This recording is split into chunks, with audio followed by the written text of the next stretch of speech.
filled with attacks on miracles and the scriptures, that one of his friends, Samuel Hill, was astonished when he found out about it. Hill grabbed it and threw it into the fireplace before Lincoln could publish it, saying that if this ever gets to the public, your future in politics and law will be irrevocably damaged. A number of historians have pursued this issue and have come to the conclusion that, yes, indeed, there was such a pamphlet. But on a personal level, no one ever disputed either his intellect or his character. A non-smoker, drinker, and gambler at a time when many men were fond of these habits, Lincoln once shared a train with a gentleman who offered him a wad of chew. Lincoln said politely, "No, I don't chew." "Well," he said, "I have a fine cigar." Lincoln said, "I don't smoke." Finally, at length, the man said, "Here, take a sip of this. It's a cup of fine brandy." Lincoln said, "I'm sorry, but I don't drink, I don't chew, and I don't smoke." At length, the exasperated traveler said, "Well, you may be a fine fellow, but a man without some vices can't be a true gentleman." In evaluating a person's religion, one must also include the interactions a person has with the associates and their opinion of him. A gentleman by the name of McClure, a senator, came to see Lincoln. He had never met Lincoln in person before. This was in 1861. "I confess that my heart sank," said McClure, "as I remembered that this was the man chosen by a great nation to be its ruler. His slouchy pantaloons, his open black vest, sleeves tightly fitted, right? Displaying an awkwardness that was uncommon in men of his stature and intelligence. For nearly 4 hours, we conversed, and in time, my mind was completely changed. I forgot all the grotesque qualities. Before a half hour had passed, I learned not only to respect the man, but to reverence him as well. These traits, combined with his attachment to democratic ideals, led him to believe and promote democratic values in keeping with the Declaration of Independence, that all men are created equal, and that all men are brothers in God's eyes. He was also extremely sensitive to animals. He reflects the ideas of Gandhi, who once said, "We can judge the quality of a nation by how it treats its animals." He believed that we had an obligation to protect animals. Once, on a hike through the woods, a pet dog that was following fell behind and was delayed in the river. Lincoln stopped. He said, "I must go back and see if I can help him get on his way." Birds fell from their nest.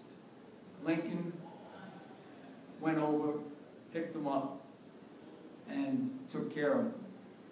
When boys were found torturing turtles, Lincoln not only raised his voice against them, but he wrote a pamphlet against the whole idea of torturing helpless animals. He was truly forthright and honest.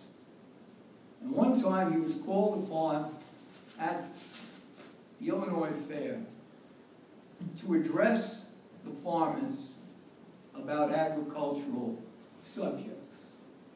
I suppose, he said, it is not expected of me to implant specific information on agriculture.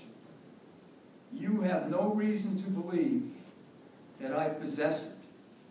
If that were what you seek in this address, any one of you should be better able to furnish it. In his early career, the Know-Nothing spoke loud and clear that America must belong to pure Americans, that there was no place here for the Irish, the German, and other foreigners. Lincoln's forceful condemnation of nativism is well known. Quote, "Our progress in degeneracy appears to me to be pretty rapid. As a nation, we began by declaring all men are created equal. We now practically read it that all men are created equal except Negroes. When the Know-Nothings get control, it will read all men are created equal except Negroes, foreigners, and Catholics. And when it comes to this, I prefer emigrating to some country where they make no pretense of loving liberty or tolerance. Russia, for example, where despotism can be taken pure and simple without the base alloy of hypocrisy." Frederick Douglass, once a critic, found in him a genuine fairness and hospitality. "I was never more quickly or more completely put at ease in the presence of a great man than that of Abraham Lincoln." In keeping with his pragmatic political approach, the abolitionists demanded to know when and why we can't have emancipation now. And Lincoln said, "Well, perhaps it is God's way of accomplishing the end of slavery, and it may be different from yours." In seeking to evaluate Lincoln as a religious person, one might ask, what constitutes religion? If it is based solely on adherence to doctrine and to ritual, I guess he would fail that test. But in listening to his words and his beliefs and his actions, in a time of trial, one gains a different perspective. In addition to presenting the parables and the songs to our generation, one might add to our 16th president his dedication to the moral law. Lincoln said, "I never beheld the heavens filled with stars that I do not feel I am looking on the face of God. I can see how it might be possible for a man to look down at the earth and be an atheist. But I cannot conceive how he could look up to the heavens and say, there is no God. If I were to read, much less answer all the attacks made upon me, day in and day out, this shop may well be closed. I do the very best I can. And I mean to keep doing it until the end. And if the end brings me out all right, and what is said against me will not amount to anything. But if the end brings me out wrong, 1,000 angels swearing I was right would make no difference. I am not at all concerned about that the Lord is on our side," he said, "in this great struggle. For I know that the Lord is always on the side of right. But my concern is, and prayer, that I be on the Lord's side."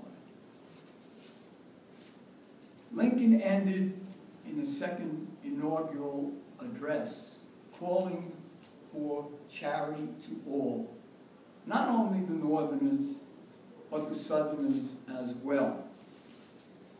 And one of the statements he made, I think, sums up a lot of his beliefs on religion. He said, "When any church will inscribe over its altar as its sole qualification for membership the Savior's condensed statement of the substance of the law and the gospel, quote, 'Thou shalt love the Lord thy God with all thy heart and thy soul and thy neighbor as thyself,' that church I will join with all my heart and soul."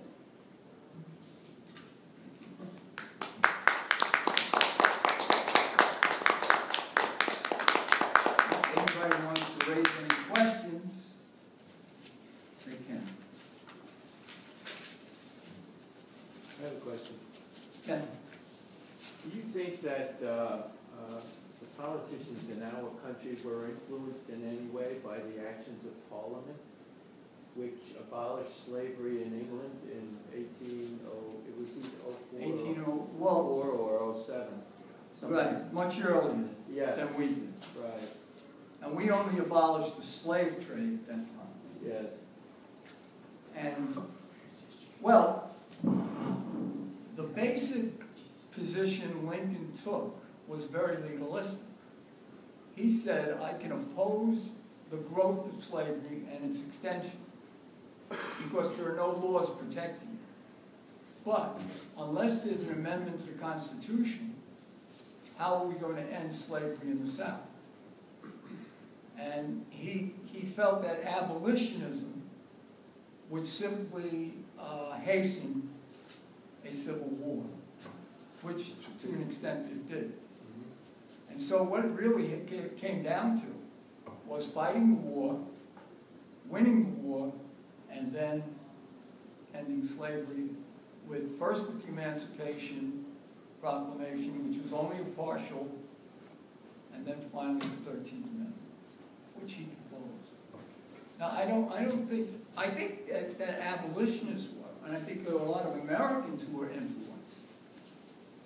But I think that when you have people like Lincoln saying there's nothing I can do about it, it's in the Constitution. But I can stop it from spreading.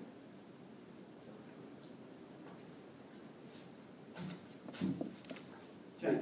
Do you think that Lincoln's religion, lack of organized commitment to ritual and so on, was this ever an issue in any of the campaigns?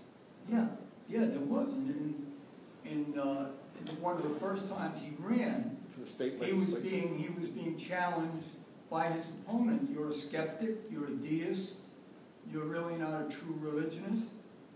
You know, it comes down to the old question of how can a person run for office in the United States without being a member of one of the major religions? You know, it just seems like it's impossible. All right? And, you know, at one time we thought that Mitt Romney was going to have problems, but that seems to have passed. And